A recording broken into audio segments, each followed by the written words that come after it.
It's game time as the Mariners host Walsall. Yes, we do.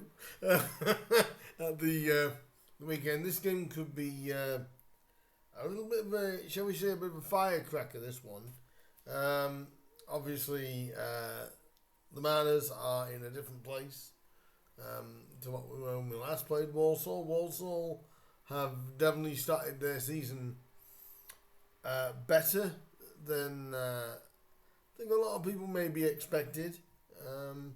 But Matt Sadler's got stuff really sort of clicking over in the West Midlands. Same as us here at Grimsby. David Artell is maybe starting to get things starting to click. Don't speak too soon after what happened last season. I'll go into that when we go deeper into the game and the stats and everything else. But this is a game that Grimsby do not want a repeat performance of. We'd like a performance and scoreline going our way than what it was last season. But I do think, this is a different Mariners team at the moment. I still am concerned a little bit about us defensively. I still think we need to get a bit sharper on that. And I'm sure Walsall will be looking at trying to tackle us for that. They'll want to obviously, do a job, as they say. But if we look into the pre-match press conference of David Artell, looks like Justin Abiku may be involved against Walsall. Injuries getting a little bit closer. Obviously, Jaden Looker will be out. By the looks of it, he went for a scan over in London to for, I believe it was a hamstring problem. Not a major one, but obviously being Luton's player, they'd rather have the scan done for them with them than whatever. So it looks like he won't be available for the weekend. Injuries probably what you'd expect. But Jordan Wright is getting closer. I'm sure Walsall fans are going to love this. Jackson Smith is still with us on the emergency loan, and obviously he had time at Walsall last season, and will be going up against some of his former teammates. And he did say in an interview after the Salford win, he did say he'd love to get one up over him. So it's it's good. And I think Greeny will be back. I think because he served his one match ban, I believe. So Greeny should be back for this game as well.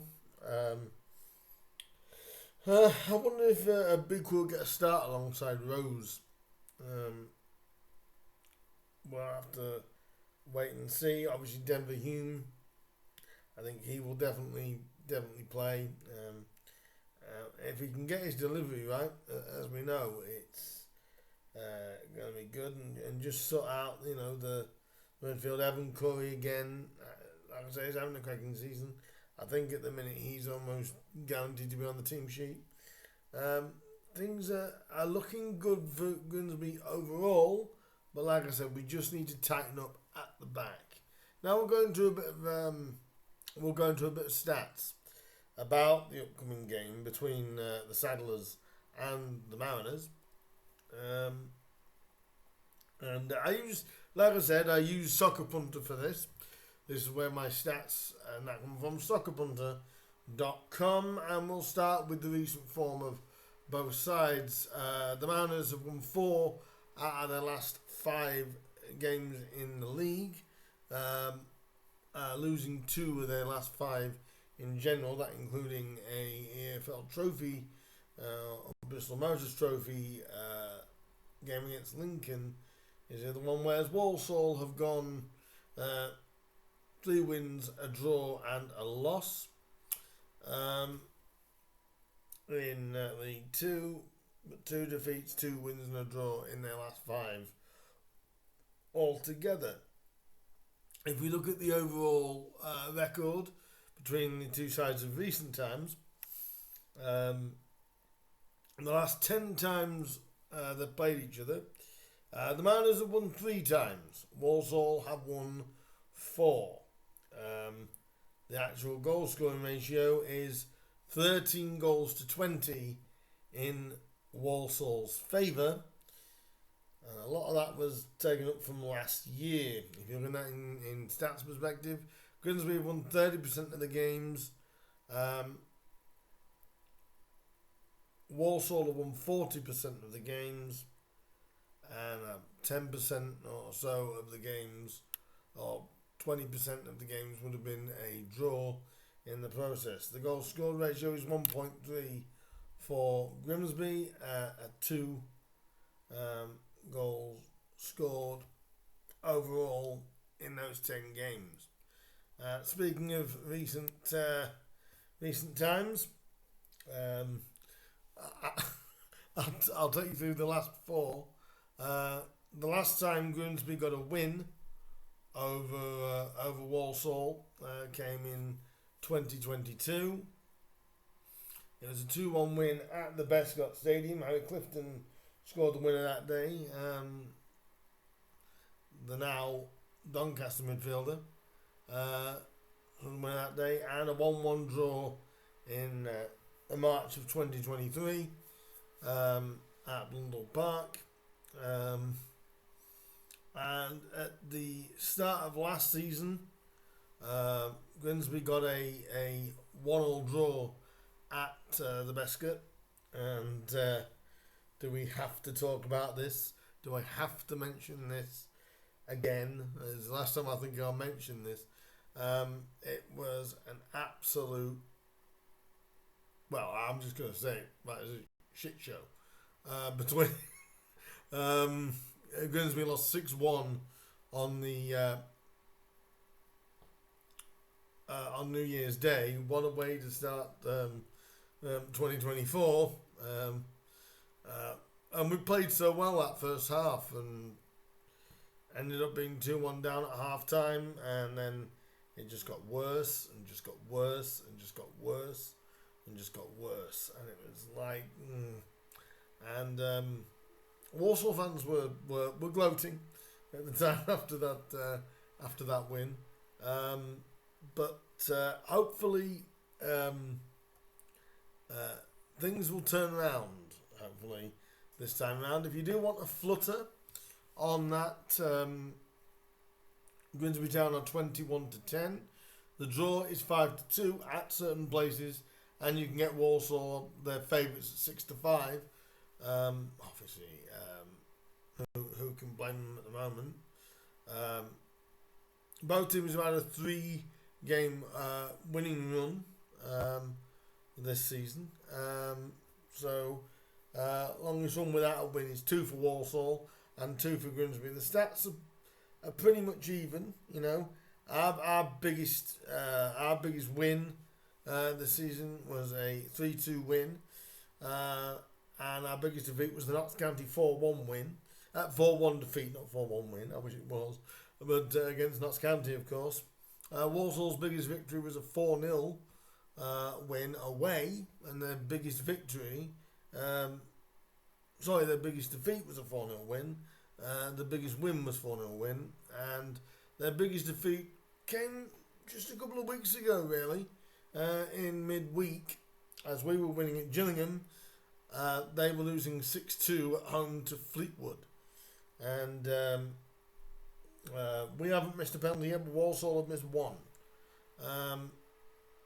And if we take you through so far, Luca Barrington is the Mariners' top scorer, and Denver Hume is the top assist taker, or top assist contributor for the Mariners. If you look at the league table so far, the Mariners lie in 8th, 6 wins from 11 games and 5 defeats, 15 goals scored, 18 goals conceded, on a -3 goal difference with 18 points. And Walsall are just outside the top four, just outside the top three on goal difference, in fact. 6 wins from 10, 1 draw and 3 defeats, 19 goals scored, 12 conceded for Walsall, and half of those were again conceded against Fleetwood. If we look at a few of the danger men for Walsall, just looking a little bit, obviously they've got Connor Barrett, they've got Nathan Lowe, who is a young lad, I believe he's from West Brom, and obviously Tommy Simkin, who's on loan from Stoke City, and obviously they've got Albert Adoma, who a lot of fans will know from his time at Aston Villa and other previous clubs. That they've got threats. They've got threats. They've obviously had the week off due to the international break. Obviously they've got Danny Johnson there, who was firing the goals from last season. The first part last season, and he's just starting to get some game time at Walsall now. So to be fair to Walsall, they've got some good players, and they're getting some good consistency. And obviously they're going to want to do the same again to us. We, on the other hand, I'd love to do it back to them. I would love to absolutely do the same thing to Walsall as what they did to us last season. It would, but at the end of the day, I just want a win. We are playing some good football right now. We still have quite an extensive injury list with players, so it's a bit, hit and miss as to who's available, who is definitely available and who isn't. I do expect Justin Abiku to be involved. I know I said that at the beginning of the video, but I do expect him to be involved. It's going to be an interesting game. Can the Mariners, shall we say, get revenge? I think being destroyed 6-1 at home, I think is warranted revenge. And we are starting to be a little bit of a different team, but with this we need to be on it defensively, because Walsall have got some real threats, and then so do we. I mean, we've got Danny Rose, Evan Corey's doing a fantastic job, Luca Barrington doing great. Justin Abiku, I think once he gets up to speed, he is looking at a lot bigger than when he was last here. So he's definitely been working on his fitness and that. So it'll be interesting to see what happens in this game and what team Artel goes with. Many changes, probably not. But being to see how Jackson Smith gets on. I know a lot of our fans would love to extend Jackson Smith's loan. Obviously, as it was mentioned, this is an emergency loan, which means he's here for as long as Righty is not fit. So this could be, probably will be his last game, probably in a Grimsby shirt for now. I did mention something in one of the Facebook forums when someone said, and I said whether Barnsley would be interested, and whether Jackson would, whether January would be a possibility. Who knows? Because obviously we'll still be obviously without Jake Eastwood. So never say never, I guess. whether he'd want to come back, but that'll be whether Jackson will want to do that and Barnsley will want to do that, and whether Grimsby, of course, will want to do that. But I know people at Grimsby Town are loving Jackson Smith. Obviously, with his time at Walsall, he did an interview with Matt Dean last week after Salford. Really did praise his time at Walsall. A lot of Walsall fans did really like Jackson Smith. I think they were a little bit disappointed when he did leave, or when he was let go. I think they were a little bit disappointed with that. So, a little bit of rivalry. And like, again, this is a game where a lot of players over the years have come between these two sides, Grimsby and Walsall, one way or the other, come from Walsall to Grimsby or Grimsby to Walsall. It's one of the main, not rivalries, but I would say one of the main, switches, really. Our youth player at the time, Dan Rack, went from Grimsby to Walsall, and Gary Childs went from Walsall to Grimsby, and other Grimsby legends and Walsall legends. One of the biggest links between Walsall and Grimsby is in the dugout situation. Walsall's former player and manager and former manager at Grimsby Town 3 times, Mr. Alan Buckley, has managed both Grimsby and Walsall and played for Walsall back in the 80s as well. So there's a lot of links between Town and the Saddlers. Hopefully, in this occasion, we can add to the story and get one over on Walsall, because after having the defeat that we had last year, I don't want to feel that again. Definitely not.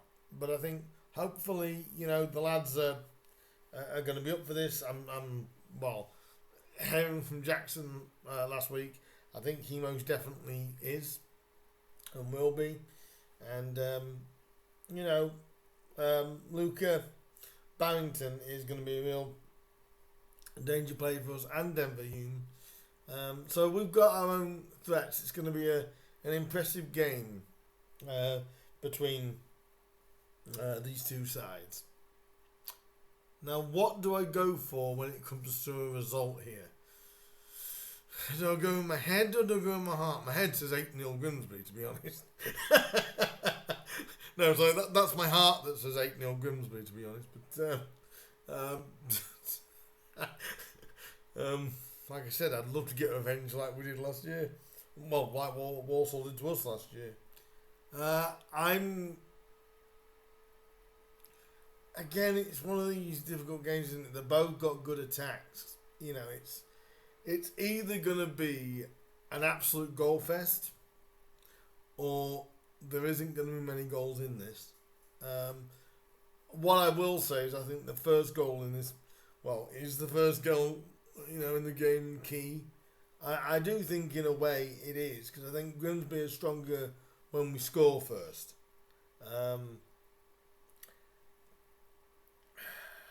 I'm gunning a Mariners. I'm going to go for it to be a high scoring game. I really honestly feel like that, because I think both sets of teams have got good attacking players. I'm going to go obviously for the Mariners to bash up Walsall a little bit, I think. But I'm going to go for a 4-2 win for the Mariners over Walsall. I just haven't got the confidence in Grimsby not to concede yet. We still need to tighten that up ever so slightly to, for me to go really gung ho with the David Artell situation, but I see a lot of goals in this game tomorrow. So I'm saying 4-2 between the sides. If I was to pick 4 goal scorers for the Mariners, I think I'm going to go, because I believe Ken Green will be back from his suspension. Oh no, it'll be Harvey Rogers, won't it? Who do I think will score? Who do I think will score? Let's see. I'm going to go for Danny Rosebrace. I am going to go for Justin Abiku if he gets on to get a goal. And I'm going to go Greeny. So watch me be very wrong with the goal scorers, and it'll probably be different goal scorers altogether. Now I've said 4-2, it's probably going to end up being something like an extremely boring 0-0, isn't it? But I think both sides have got real good attacking talent, so I think it's going to be a challenge for both sides. So my prediction is 4-2. Mariners fans, I now want you to give me your predictions and even your teams. What do you think David Artell will go with? Obviously still with a little bit of a lengthy injury list. Can you see a Biku starting alongside Rosie for this one? Who knows? Or will it be Donovan Wilson again? Or, it'll be interesting to see which way he goes with this. But please defend. Grimsby, please. Whatever you do, don't give Walsall an easy time. Because on New Year's Day we did. We played well for about 25 minutes, and then we just fell off a cliff. So hopefully the Mariners can get the result that is desired. I will be at Blundell Park for the game. So if you do see me, I'll be heading in to the main stand where I always go to with the wheelchair supporters. But if you do see me, then do say hello and let me know down below as well what you think the score is going to be between the mighty Grimsby Town and Walsall. Let me know down below what you think. Please do like, share, subscribe, comment, and let's hope that the Mariners can get a marquee win. I'm going to say so. It probably would be a bit of a marquee win due to a win it would put us above Walsall if we were to get it. So, we'll see what happens. Like, share, subscribe, all that good stuff. Comment. Let me know what you think, and I will see you for a review of the game. That'll be coming over the weekend as well. In the meantime, guys, up the Mariners, and let's go and get those 3 points. And even though I said 4-2, I'm hoping for a 6-1 back, aren't you? Anyway, I'll see you guys soon in the next one. Until then, guys, ta-da. See you soon. Bye-bye.